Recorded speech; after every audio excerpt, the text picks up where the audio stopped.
We're going to get started again for panel 3 of our town hall meeting. Just before I hand over to the chair of this panel, Féin Currie, I'd just like to point out that at the back of the room there are some fabulous t-shirts, North West Migrants Forum t-shirts, that are part of the campaign, really comfortable, stylish. Encourage you to take them. Also, if you feel like needing a donation, that would be welcome. If you don't have any cash on you, you can also donate. North West Migrants Forum are very, very bad sometimes at asking for money. You can donate on the website, everything welcome. At that point, I will hand over to the chair of this third panel, and that is Féin Currie, who some of you may already know, but he's the director of the Irish Network Against Racism, who co-organised this town hall meeting. So I'll hand over to you, Féin. Thank you. Thank you very much.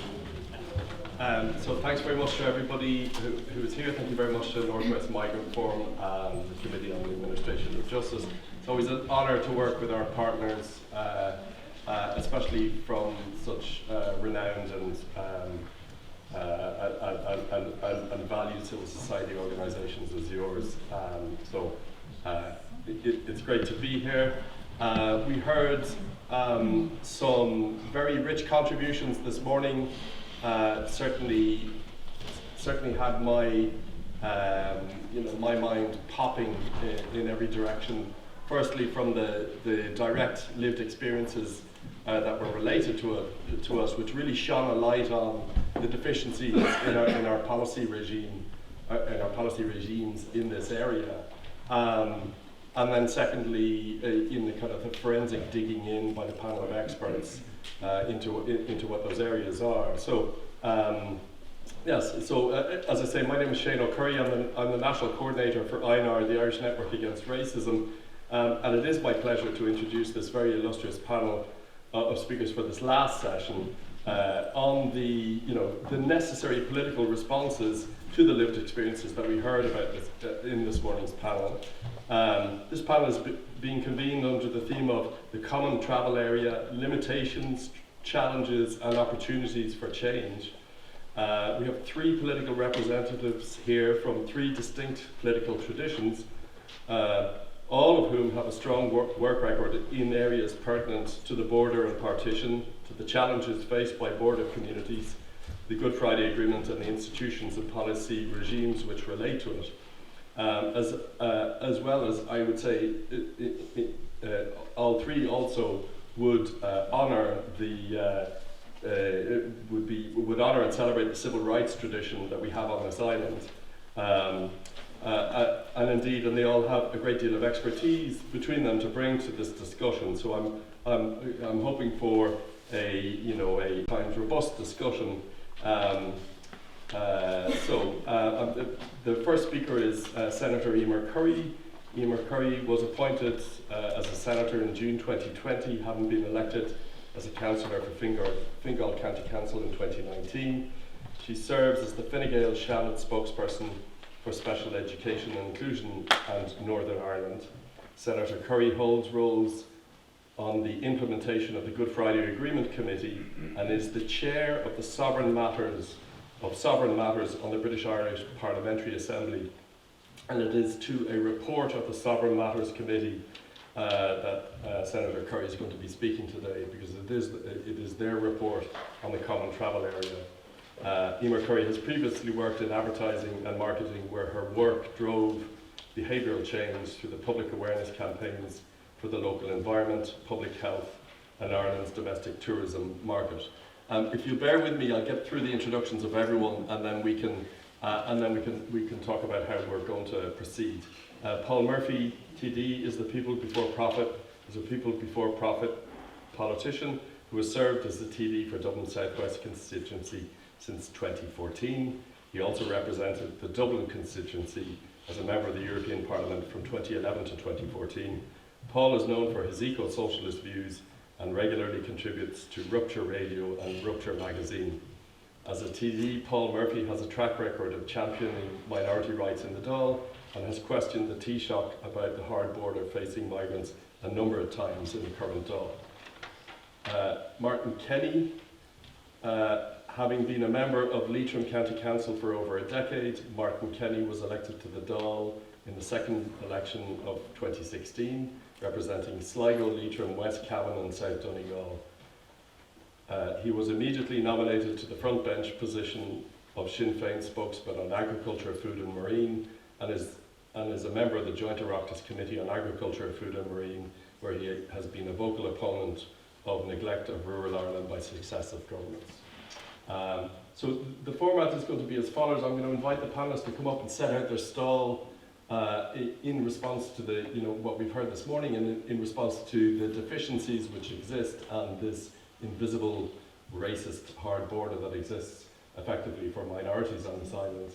And I'll ask you to speak for somewhere in the region of 7 to 10 minutes, and then you can come back. I mean, short if you want, I know. But no more than. If you could speak, I could ask each to speak to that, and then maybe you could respond to each other's comments, have one response to each other's comments, and then I'll throw it open to the floor for questions, if that's all right with everyone.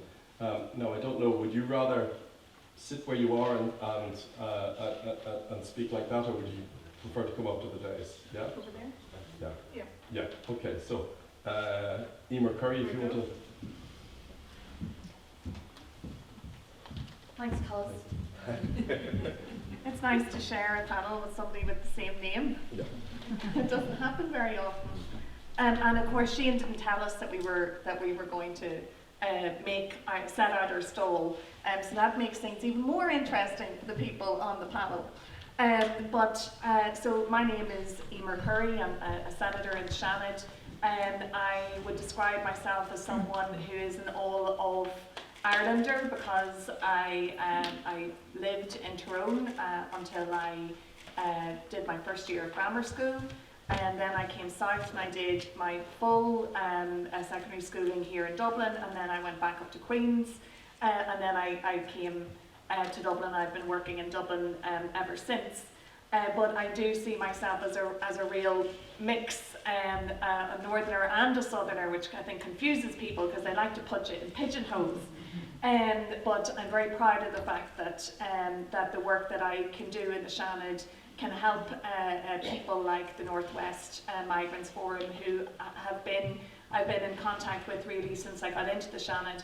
And of course Daniel Holden here and with CAJ, incredible work that's being done on legacy as well.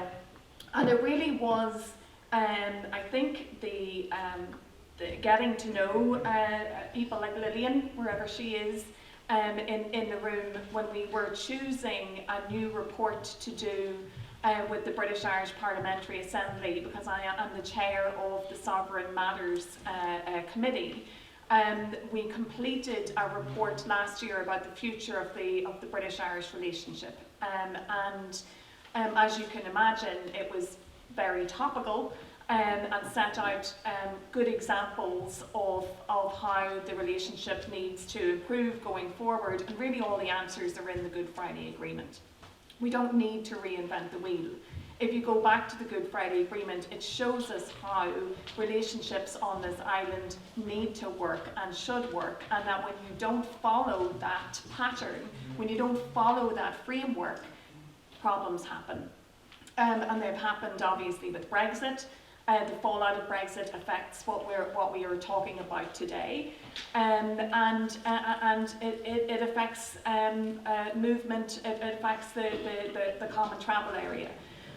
So the guiding star should always be coming back to the Good Friday Agreement, and the common travel area has been in existence for 100 years now. So I mean, it predates much of what has happened on the island, but it is crucially important as a pillar of what the Good Friday Agreement stands for. And it set us up for free movement, and it set us up for that sharing of life between the two islands, and it's something that we desperately want and need to protect. And interestingly enough, it hasn't been put on a legal footing, a statutory footing. And after Brexit, of course, we saw a memorandum of understanding being put together in 2019 to officially recognise the privileges and the rights that we share. but it is a reflection on how life on this island does work. And I think what's an opportunity for us at the moment is what's coming down on the line with the electronic travel authorisation.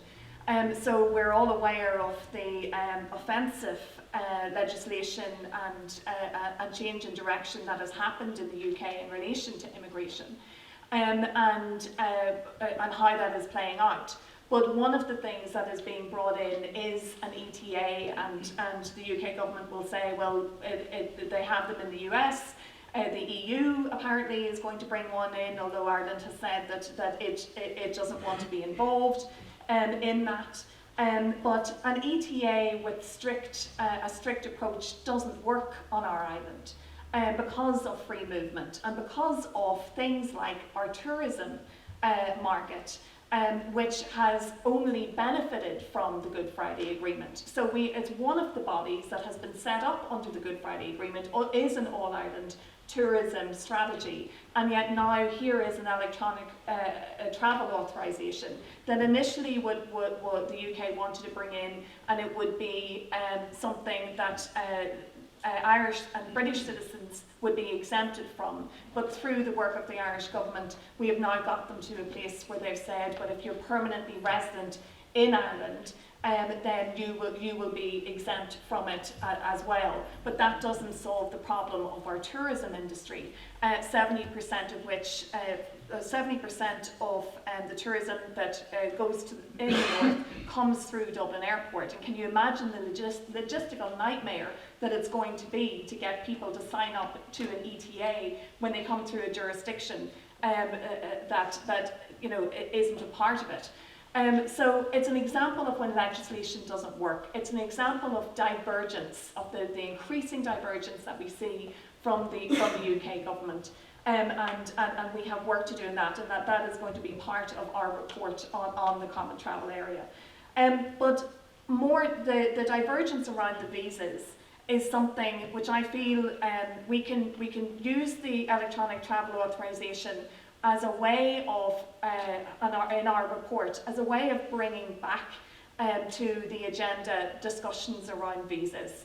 And so I think it's going to be a very important part of our report. But back to the Good Friday Agreement as well. Since Brexit, we've spent years building up all island strategies in relation to healthcare, for instance, and in North West, the cancer care. In relation to the sharing of ambulances, in education. So we have put so much energy into actually building infrastructure that operate on an all-island basis. And yet you find out in the Creaslock tragedy, for instance, that some of those workers couldn't cross the border because of their visas. And these are the things that we are now up against, that from a practical point of view, they do not work on the island of Ireland, and they do not sit with the ethos of the Good Friday Agreement. When we look at schools, and we have children in schools that can't go on school trips across the border because of their visa situation. Or we don't have parents who are able to attend parent-teacher meetings. So all of these very important aspects of life that so many of us can take for granted, and yet so many families cannot. And I really do think that's something in our report that we need to concentrate on. And the Northwest is probably the most vulnerable to all the regions because of the way life really is cohesive in the Northwest. And if you look at the university and our ambitions for the Atlantic University and Derry, how can we achieve those ambitions if we're held back by visa situations? So these are all things that I think are really important that we need to address in our report. I know there are other areas that we'll probably come to talk about, such as Irish citizenship as well, and how that affects people if through marriage or not. And I know that was an example that you had brought to our attention as well. So from my perspective, this report we're writing at the moment, We have met with the Home Office in Westminster, and they couldn't really tell us a lot, to be honest. No surprise there. We have met, we've done visits to London, to the Irish community, and how the common travel area affects them post-Brexit, the lack of awareness that there is around the common travel area and the rights that people have. We've met with tourism industries. So we've done quite a bit of work, and we're at the stage now where we're compiling it and finishing it. We're going to launch it in October, and then we're going to set up meetings with the Ministers for Justice. And in that report, we're going to be able to go through what we're asking for, because I really believe in a shared island. I believe in the energy that we have put into a shared island, and it isn't a shared island if people who are living in this island cannot enjoy all of this island. We can't have a two-tier system. We already have partition. It's not fair that we have a two-tier system as well. We can't have a no border for some people, a hard border for other people. And I think this is an opportunity for us to raise awareness of that.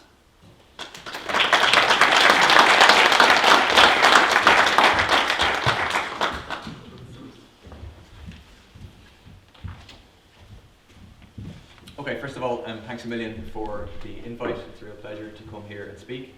And really fair play in terms of putting on this event, but also all the campaigning that you have done on this issue. I'm very sorry that I could only arrive here now, so I haven't got any of the lived experiences, but I've had plenty of them in terms of the conversations I've had up until now.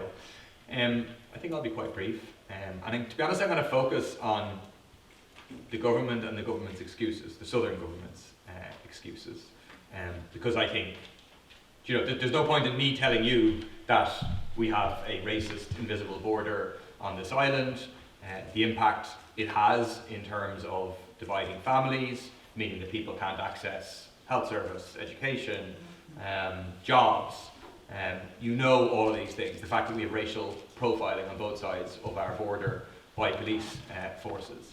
And for me and for people before profit, it is obviously self-evident that racist discrimination, that racist hard border is absolutely wrong, and it should go. So the question is, well, why hasn't it gone, or why hasn't it at least partially gone? Why, at least from the point of view of the Southern government, has the Southern government not done everything in its power to eliminate this hard border? And I think fundamentally, certainly my experience of raising these issues with the government is there are two responses. One is denial that this actually is an issue in any real sense, and the other is hiding behind the Tories in Britain. Yes, Tories are terrible, have to have this big discussion with them, etc., which there's some truth in, but it's not a reason for the government in the South not doing what the stuff in the South could do, tomorrow. So just to maybe explore these things a little bit, with the benefit of some various exchanges I've had in the Dáil over the last year or so since being in discussion with the Northwest Migrants Forum. So I've raised it a whole bunch of times now with the two Taoiseach we've had in this time, Leo Varadkar, firstly Micheál Martin and now Leo Varadkar. So when I raised it, for example, with Micheál Martin, this is on the 5th of October 2022, this is what Micheál Martin says. He said, "I do not accept that there is a hard border. Migrant issues have been raised, certainly by the Northwest Migrants Forum, which I have met, but there is no hard border in terms of people being racially profiled at the border. I have questions around that. Deeper analysis is required, and we will undertake that." So denial that there's a hard border, and he repeated that the next time I asked. He just said, no, there isn't a hard border. By what he meant, the second time round, he meant it literally as in, there isn't, a wall. Do you know what I mean? It's an invisible hard border as opposed, but that's not how people mean the term hard border, So he just denial, and then denial about the issue of racial profiling. But then it was interesting, because he was under pressure in the Dáil at that moment, he added this extra thing about, I have questions around that, because I had given stories of racial profiling, and he said deeper analysis is required, and we will undertake that. So then I did a parliamentary question to the Minister for Justice, saying, the Taoiseach said you're going to do deeper analysis about whether there's racial profiling or not. And I got this big, long, 2-page answer But the essence of which is they're not going to do any deeper analysis. He just said it under pressure in the Dáil, and then they backtracked when actually confronted with, please do some analysis on whether this is happening. You say it's not happening, you say deeper analysis is required, but they didn't agree to do any deeper analysis. But then included in this answer, again, is the denial feature. Racial profiling, this is the quote, racial profiling is not a feature of policing in Ireland and is not compatible with the human rights obligations of An Garda Síochána. And again, this is not the case. Racial profiling happens, is exercised by An Garda Síochána, and them saying it doesn't happen doesn't change that reality. So then when Taoiseach swapped over to being Leo Varadkar, I continued in terms of pursuing these issues.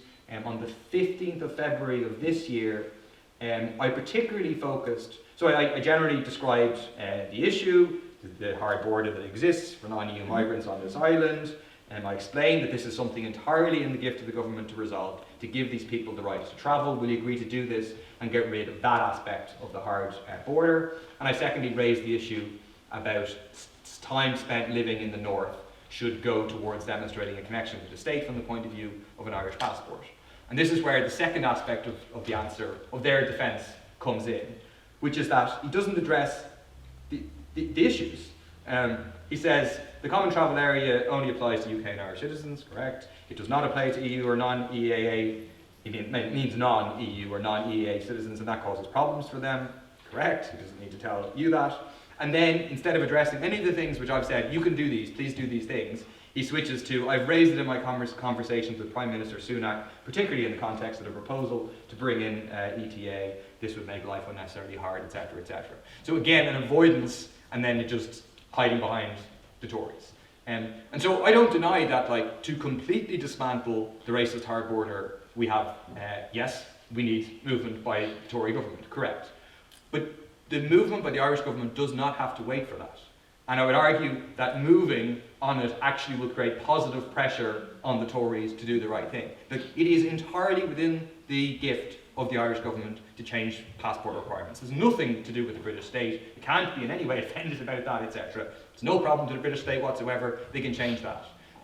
Again, it is entirely in the right of the Irish state to say that everyone who is lawfully resident in the north is deemed to have permission to come to the south. That's entirely, again, in the gift of the state, and similarly in terms of access to public services. So this hiding behind, we have to discuss with the Tories, we have to discuss with the Tories. There are some things that do need to be discussed with the Tories. That's fine, I'm in favour of doing that, I'm in favour of building pressure.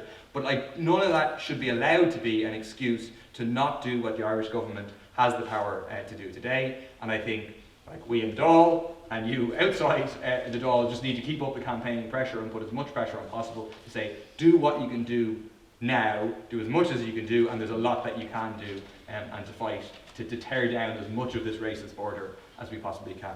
Thanks a lot.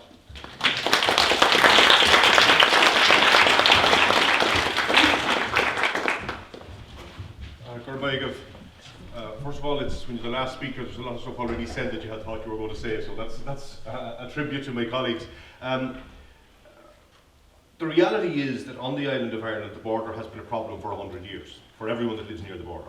And that's the truth of it. But for people who come here from other countries to live, to work, to find a new life, it is an additional problem. And that's also a truth that has to be faced up to. And Paul outlined, the responses from government so far in respect to this issue have been less than helpful, to put it mildly. And the reality is that we have to recognise, and it's something I think that is beginning to dawn on those in power and those across the state, that if we're going to be able to have a society that's going to function, we're going to need to have people come from other countries to help us to do that. At the moment, there's 650,000 pensioners in Ireland. In 20 years' time, that's expected to be over 1 million. Now, the ratio that they use when they talk about how we're going to pay the pensions is that you need 4 workers for every pensioner. Today, there's about 2.5 million workers, so the ratio is close enough to being right. When you have 1 million pensioners, you're going to need 4 million workers. Now, I grew up in a family, I was the oldest of a family of 5, and when I was going to school a long time ago, most families had 6 and 7, and I remember there was one family, the Cooks beside us, had 10. That's practically unheard of now. So, the truth is, we're not going to have Irish people to do this work. And that's the same across much of Europe. The people who's going to do this work are going to come from parts of Africa and Asia and other countries. And we need them to come here, and we need them to be part of our society, and we want to welcome them. However, there is a resistance from an old conservative mindset that has to be broken. And I feel that much of what we're dealing with here is part of that old conservative mindset which needs to be broken. There are many reasons why this exists, but primarily, what do we do to change it? And that's what we need to focus on and work on. And I've always found that when people meet and greet and work with and are part of a community which is diverse, they realise that that diverseness is only on the outside. Most of us at our core as human beings are the same. And that's what we need to try and do in respect to that. That's a general issue. But to come to the specifics of what we're talking about here today, I live in County Leitrim, and I'm about, 15 miles from the border, so I'm well aware of the situation. I'm well aware of the situation for people who live in my constituency, who have come from other countries and want to travel across the border. I'm also well aware of the situation for tourists who come here, who have the same or a similar problem. So the reality is that what this requires is it requires action from government to put in place the provisions which will solve the problem. And there has been a resistance to do that up to now. And Paul points out that the response from government comes down to, first of all, denial that there's any issue. We know there's an issue. People have presented the issue. I was here this morning, I wasn't here for all of it, but I heard much of what was said in respect of that. So we're all conscious that we don't need to come here to hear it. Anyone who's in public life hears this from their communities. They know it happens. They'd hear it from employers who have an issue as well. They're employing people, and these employees are coming to them saying, look, what's going on here? I thought I could travel freely on the island, and I find I can't.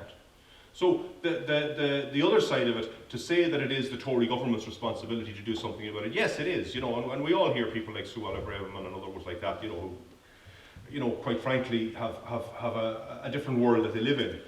But we have to deal with that. And the essence of dealing with that from an Irish government context is that the Irish government needs to act. The Irish government needs to put the provisions in place to deal with this issue. And that will require government to take action, to do it. Not to talk about it, not to push it away, not to say it doesn't really exist, and it's a minor problem for a few people, but it's all been sorted out. And we'll talk to the guards and make sure that this thing doesn't happen. That is not good enough. We need the actual rules and regulations and laws in place to ensure that it doesn't happen. And that requires action from government. The stories that I heard this morning, I suppose, reminded me of many of the stories that we've heard over for quite a long time. And I have, a couple of years ago, there was a young woman who I got to know. She came here from China, and she ended up in a place living in Dublin, and I went to see her, and she was in a house with, I think there was 16 beds in one room where they were working, and the employer was basically taking the wages, out from her wages they were taking the rent. So I got her to come down to Leitrim, and there was, and there are generous and magnificent people in all aspects of life, and I found a man who owned a hotel in Leitrim, a very decent man, and he said, look, I'll give her a job, no problem.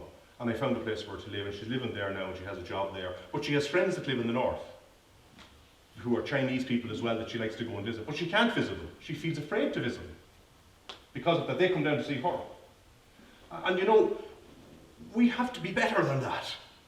As a society, we simply have to be better than if one of our people who come here to give their best is treated so badly, then we have to recognise that is a failure on all of us. So I think we have to take that on.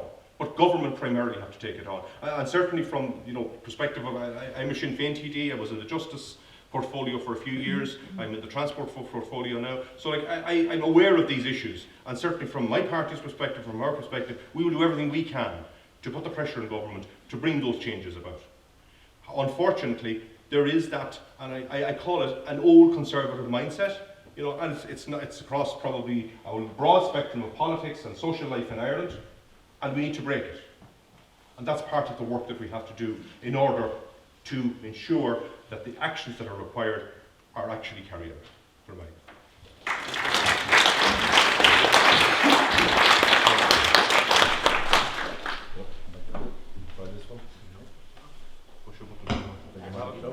Okay, thanks very much. Needed a little tutorial there. Thank you very much.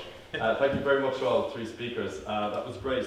Actually, a question popped into my head, and it was actually it was a point raised by one of the participants this morning, and it might be a good place to start because I think you've all touched on it. One of the speakers this morning said, the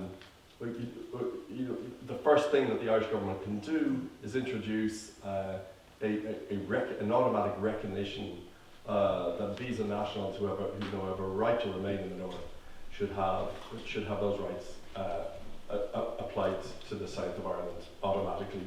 And secondly, the point raised by yourself, Paul, but also this morning is that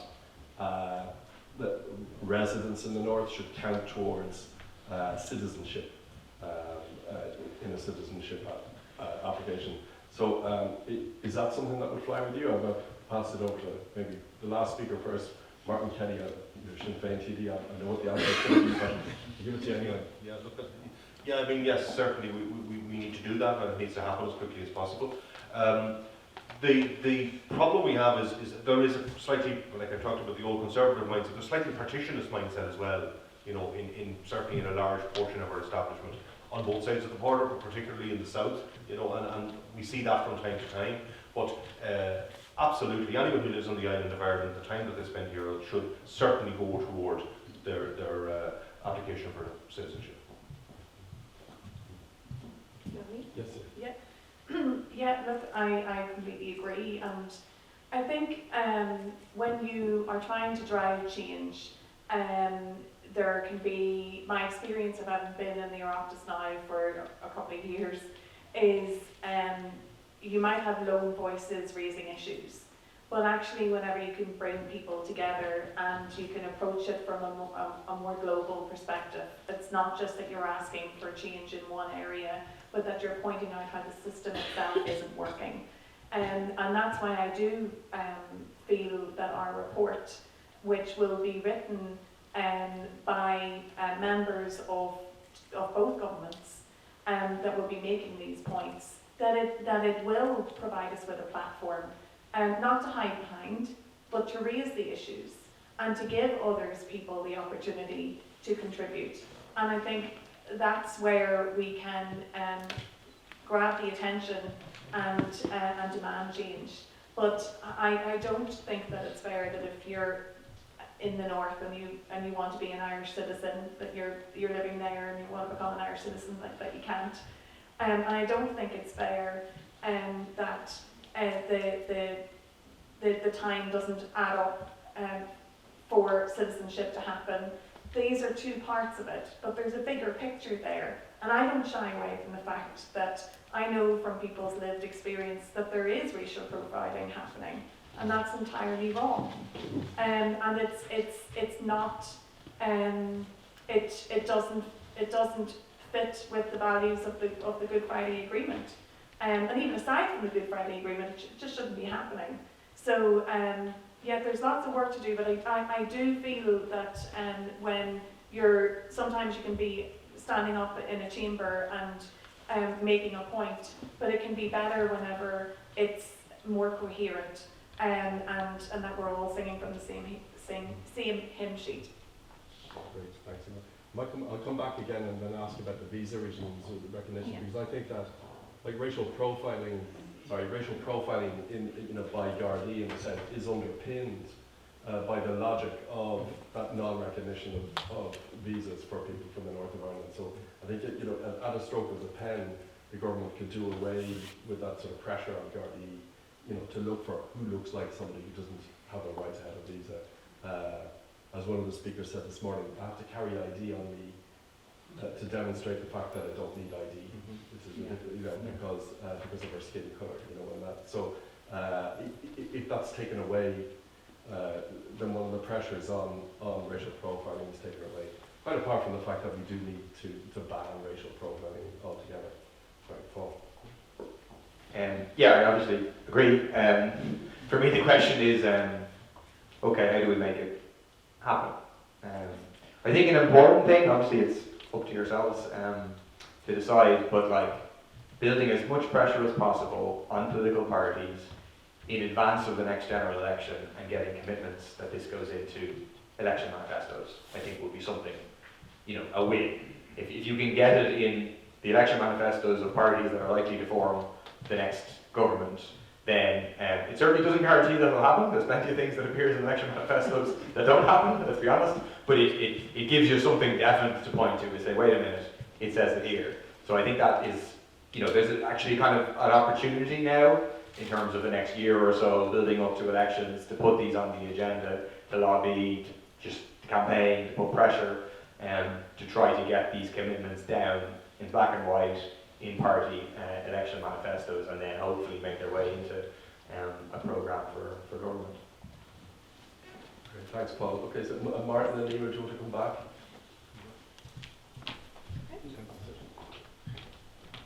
Yeah, just to say in regard to the visa issue and the recognition of visas, I think, I deal with it quite a lot, and I'm sure most of the public representatives deal with quite a lot with trying to deal with, the particular Garda immigration officer who has to sign up for the stamp 4, and the person has to go in and have their photograph taken and do all of this stuff. And it's quite intimidating for somebody who doesn't understand the process. And probably may sometimes, very often, come from a country and culture where authority is something to be feared. And that's an issue, I think, that needs to be dealt with differently. And I've often said it, is it really appropriate that the Gardaí are the ones that are doing this? I think there could be a softer way that the state could deal with that wouldn't put up that kind of barrier to people. And that's certainly something that needs to be done. But on the broader issue of the recognition of visas, absolutely. It goes without saying, anyone living on the island of Ireland that has a right to stay anywhere on the island of Ireland should have a right to travel anywhere on the island of Ireland. So if you permanently reside in any part of the island, you should be able to. And I think, as I tried to demonstrate, the impact that is having on something that we've worked hard to create, I think is, it's very unfortunate.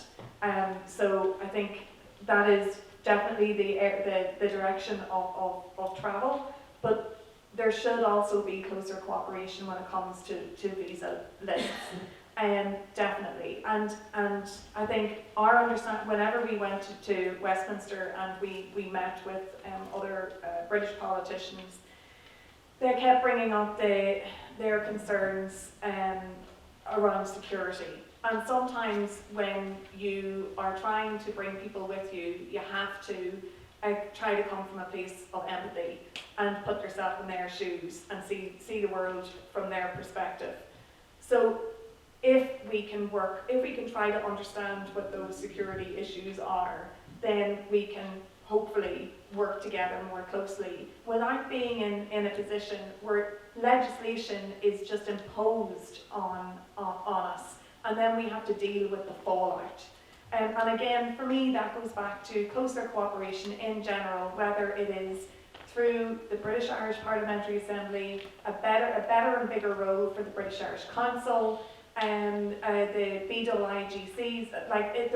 There's so many institutions that are there that we could be discussing the real issues instead of what's happening, which is that these things like the ETA and legislation is being imposed on us, and then we're trying to mitigate against them, when actually what we really need to do is to have a better the British government need to understand what life is really like here on this island, and we in turn should listen about their security concerns and see if we can come up with a better solution together.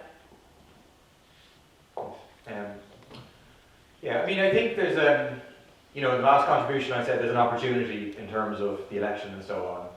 I think you're also aware that there's a danger, and this is in a general political context, on this island and in Britain and across much of the world, of growing anti-migrant, racist sentiment being whipped up by right-wing political forces, be they in government or out of government. And let's be honest, the British government is very, very much at the forefront of this. I mean, you just see the British media environment, the fear of the boats. I mean, it's just crazy. It really is scary stuff, like, and it's just every day they're like going further and further to the right on a range of different things you see in terms of climate just the other day, but like at the very, very centre of it is this idea that people who are fleeing horrific situations coming to Britain represent some sort of security threat, you know, and all sorts of, and I think like, obviously like this is part of, we have to fight against that, we have to fight, I do think we shouldn't see this as like, oh, we're just getting the situation sorted for the people affected by this. I see it as part of a struggle for a humane world where people are able to migrate freely without danger, without discrimination and so on.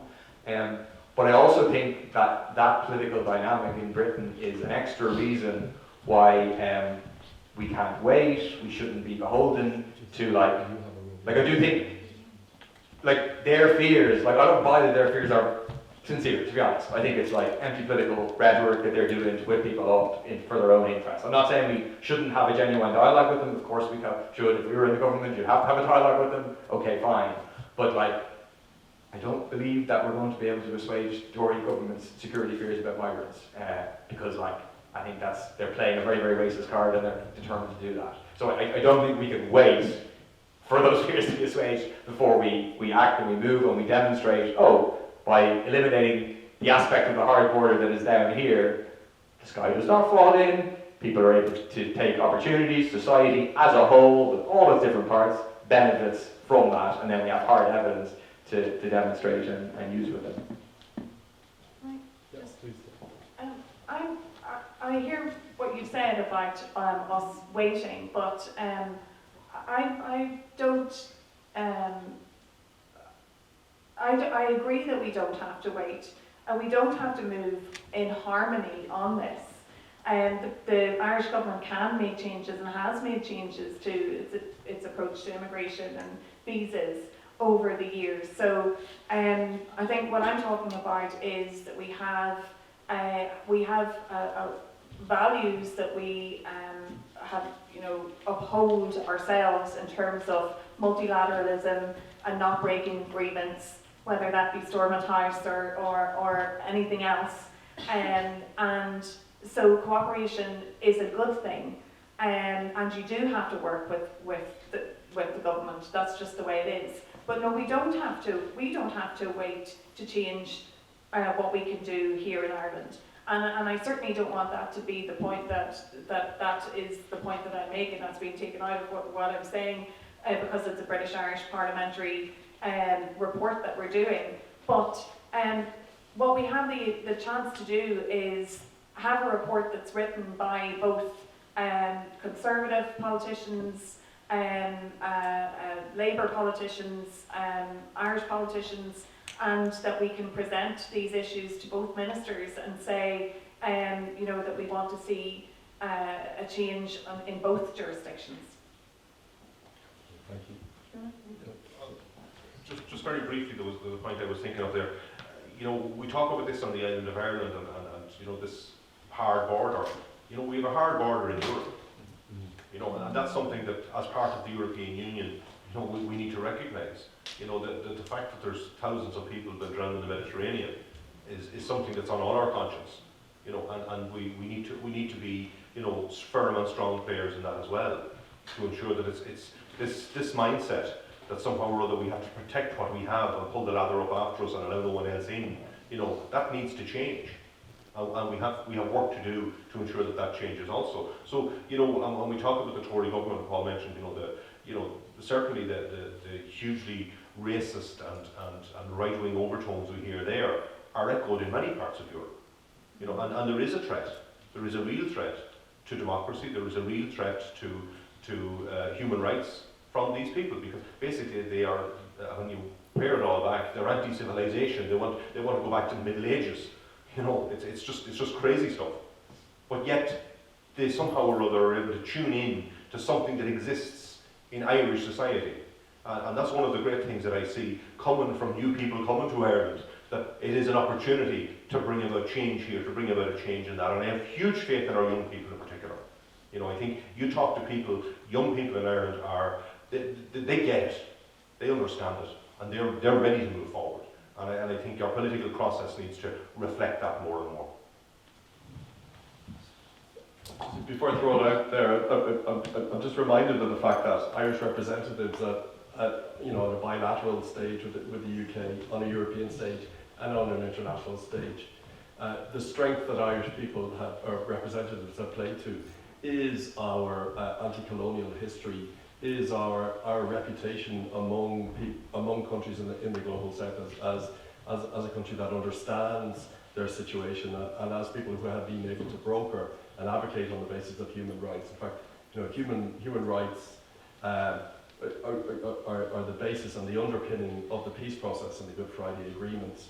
And I think we should lean into that when addressing security concerns raised by the UK counterparts, because it is actually the lesson of the Good Friday agreements is that security is gotten at through the respect of human rights. I'm going to throw it open to the floor now.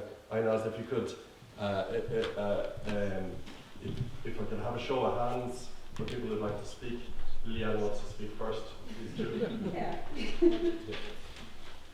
I first of all, thank you for giving me to go first, because I'm itching here. One is, let me start by thanking you guys for coming. It is really good to see 3 political parties, that 2 are all islands, so it's a privilege for me to speak to legislators who can make this change today. Now, I want to respond to 2 key issues. The risk that we always take when we have these conversations is that it is generalized and it is made bigger than what it is.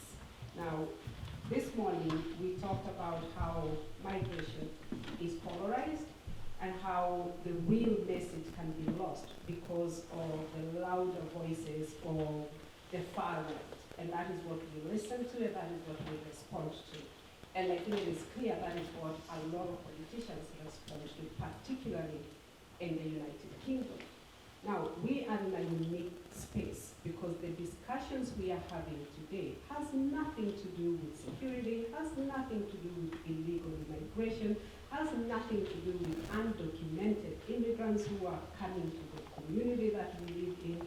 It is about people who have already been vetted, given the rights by both governments to live, work, and start a family on the island of islands. And if that is hard to understand, I don't think how it will be easier for us to understand about security for illegal immigration. This is clear cut that the Irish government can today say, in good conscience, we cannot have people living on the north of Ireland and cannot come to the south of Ireland because we don't need the British government to dictate how our immigration policy will look like. And what I am hearing here is that we are happy to let the British government dictate how the Irish immigration laws look like. I understand the bilateral argument that should be had on Brexit. This has nothing to do with it. It predates Brexit. So I wish we could go back to the real issues that are being raised by this particular campaign, because it's about sharing the island. It's not sharing the United Kingdom and the Republic of Ireland. It is about sharing this island that we all live in. And we've started this movement before by government policies of the shared island unit. If we go back there, we say, what about this community that has been excluded already? That they have all the rights, but through our immigration legal system, we haven't acknowledged those rights. How do we share that healthcare system, for example? How do we share the education we are talking about, that their children are not left behind? That's what we are talking about. And I implore you to go back to that conversation, because we can make this bigger than what it is not, and then we cannot actually bring change to the team. And you're able to make that change. And my question now for you, after that little lecture, is what will you do as 3 political parties sitting here today? What are you going to leave us with of what you're going to do? Emer, you are in government at the moment, so you have a bigger voice to bring this to the table for this government. You don't have to wait for a prospective government from Martin's party, possibly next year, to take over. What can you do now that you are in government to say enough is enough, we have to take action and make change? Yeah. Thanks a million, Lillian. And for me, like I said at the start, I take my lead from Daniel Holden and Lillian on these issues. They're the ones that I go to, and they're the ones I ask questions of about these, because it is detailed, it is complicated when you get into the nitty-gritty of the different visas, but the principle is the same, and it is as you have outlined, and that is, it's very simple. I see my role in raising the issue that if you have a visa to permanently live in either part of this island, you should have access to the whole of the island, and that is probably the single most important issue. That affects the things that I've talked about earlier around the shared island, around people who can't cross the border if they're working in an ambulance. It affects their education, it affects access to health care. It's affecting, now of course, we're at standstill when it comes to North-South cooperation, unfortunately, but any direction that we want to go to in those areas, it will affect that. And it just underpins a fairer society, and I'm really glad that you brought up the importance of the European Convention on Human Rights, and that the fact that human rights was inbuilt into the Good Friday Agreement. So I suppose, yes, I take your point that we can get distracted by all the other things that go on around, I suppose, sharing our islands and building common ground. But if you're asking me what the takeaway is, it's very clear. It's about making sure that if you have a permanent visa, it's a permanent visa across the whole island. It's as simple as that. Thanks, Lynn, and thanks for all your work. Yeah, a couple of takeaways from me, and I'm happy to, if there's other asks, I'll do them all, so just you let me know. But one, obviously go back and raise it with the Taoiseach again. What I intend to do now is to say, look, I came to this meeting today, obviously the lived experience, the previous here earlier, so I'll talk to her about that, get that. But also the fact that the representatives of People Before Profit, Féin, Gael and Sinn Féin all came on a platform and said, we agree there needs to be deemed permission for everybody who's lawfully resident to move, passport. So everyone here agrees. Does the government agree? Is the government actually going to do this? He's the leader of Féin Gael, and put it to him quite bluntly and see what he says about that. And the second commitment is, I'll ensure, and there'll be no problem in terms of this, that this is in our People Before Profit election manifesto to help push that, other parties also see this is something that should be in their manifesto, to put it on the agenda, and then try and, if there's any particular issues again to pursue in terms of parliamentary questions or whatever, I'll definitely try and keep them on the agenda. Thank you, Paul. Look, I take your point, as well made, that we can get down distractions to the bigger and widen it out. Clearly this is about focusing on the two particular issues, mainly in regard to the visa issue and in regard to citizenship. And I have no difficulty in making commitments around that. That it is our position, as you say, as an All-Ireland party. That's the direction of travel. We certainly want to bring it in for everyone, and certainly for new people coming here, that everyone, as I say, on the island of Ireland, will be recognised as Irish citizens if they apply for it without any difficulty. If that requires, and I assume that does require, changes to legislation, statutory instruments, whatever, we're committed to make that happen. Would you make sure it is in the Sinn Féin manifesto? We'd make sure it's in the Sinn Féin manifesto, certainly. That's on record by I have to run for 2 minutes to put a ticket on my car in case it's trapped, so I'll be back. Best of luck with more. So while Mark is running, so we have time for one more question, and at the back here, because we are close to time, it's 5:02 now. So some very firm commitments there on the panel, so Rachel Isaac. Thank you for your reflections and your presentations. I think my question would be around, the observation you made around the reluctance of the Taoiseach, or the points that the Taoiseach has made around how more analysis is needed in order to capture the experiences of migrants navigating the border? Well, the analysis is there. The ASRI report that was published earlier this year actually speaks to this experience. The MRCI published a report, singled out, in 2011. The CAJ has had similar reports in 2008. So, I mean, the discussions around Brexit is a complete deflection of experiences of migrants crossing the border. It's a complete deflection. The problems have existed since, you know, the CTA came into being. So it has always been a problem. So what is stopping, you know, politicians from addressing it? And also, how can we get politicians in power, the government, to actually read these reports and engage with it? Because it all exists.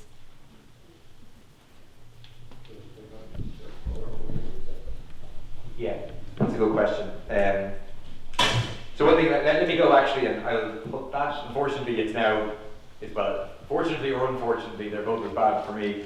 But it's for Edgar rather than Martin, so I'll find it hard to get a chance to ask Martin again about that. I probably should have had that to hand, the SR reports, when he was saying, you know, we need more research and so on. But I definitely put that to the current Taoiseach. In terms of, I mean, why are they reluctant to deal with this issue? And I agree with you 100%. Like, Brexit is used as a smokescreen and kind of just to confuse the whole thing. It's all just like thrown in there and it's all complicated, and then they just move on. Like, that's what I find happens in terms of the answers. Why? I think it's not a key political priority for them. Bluntly, I don't think they think that there's many votes in it. I think it's an important factor. Two, I wonder whether now they might be a little bit concerned about, will like far-right racist actors take this and spin it that now you're allowing even more people in, etc. Although I completely agree with Lillian, obviously, like, even it is a different issue than the issue of asylum seekers, but still I think they may be fearful of that. And then finally, there's probably the fact that they always answer about like the British government, some fear of like rocking the boat with the British. Although I don't think that holds water, but I think presumably it is some part of the real reason. I do think from the point of view of like you all campaigning, like none of those are sufficiently strong reasons that like with a sufficiently strong campaign, campaigning, putting pressure, that they couldn't be forced to move. Do you know what I mean? It is possible for even a government of Fianna Fáil and Fine Gael to agree to change this. It isn't that radical a change. Do you know what I mean? It's a relatively small number of people we're dealing with. It isn't, you know, it's not like separating church and state or something, some big radical progressive change that needs to happen. So I think that is a reason to like put more counterweight pressure from below as much as possible, and just to try and keep it up. Yeah.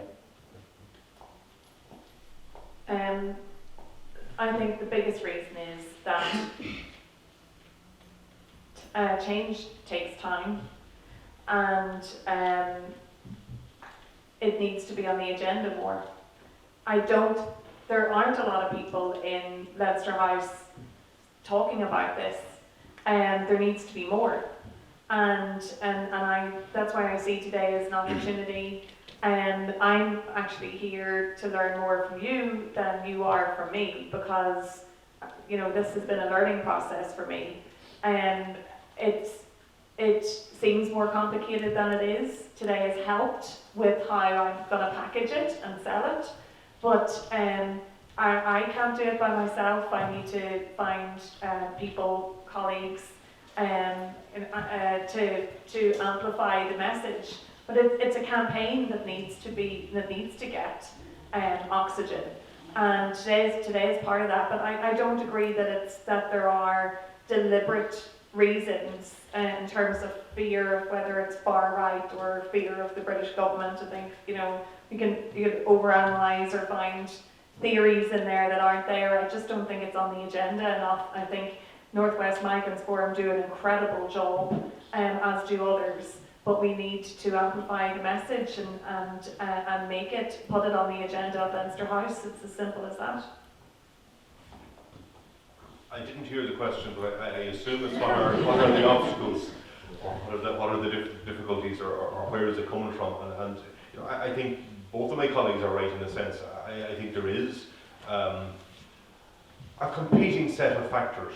You know, the reality is we have a huge housing crisis across the country that has to be dealt with, be it, as we see with the situation, or healthcare and all those services. You know, there are competing factors all the time for the attention of government, for the attention of the Oireachtas to try and bring change to happen to try and improve people's lives across the entire state. And you know, that is an element of making this more of a priority, of pushing it to become more of an issue, and certainly today will help in that. I think Paul is correct as well. There is a certain sense among,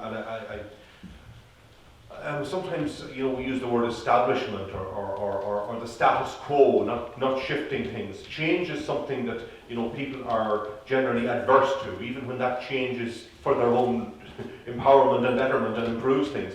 People resist change. You know, we resist change in our own lives for no good reason sometimes, until all of a sudden it happens and we say, why didn't we do that before? You know, but that's one of the things that you have. You have that resistance to change. But I do think that the far right element does have a little factor in all of this. I do think that the people that are out there that are saying all of this stuff, that are grinding up all this, you know, nativism that we see in our society, that the people that are grinding that up, there are an analysis within, you know, some of the political elite saying, you know, we have to be careful here that we don't do anything that, you know, gets us into trouble with them because they're so vocal and so loud and so vicious.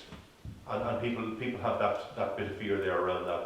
But I don't think that's an excuse not to do anything. I think we have to move, we have to burst through that. And I think when that bubble is burst, everyone will see what it really is. Okay. Thank you very much, Martin. That brings that to a very nice conclusion. And I'd just like you all to extend a very warm thanks to Martin Féin,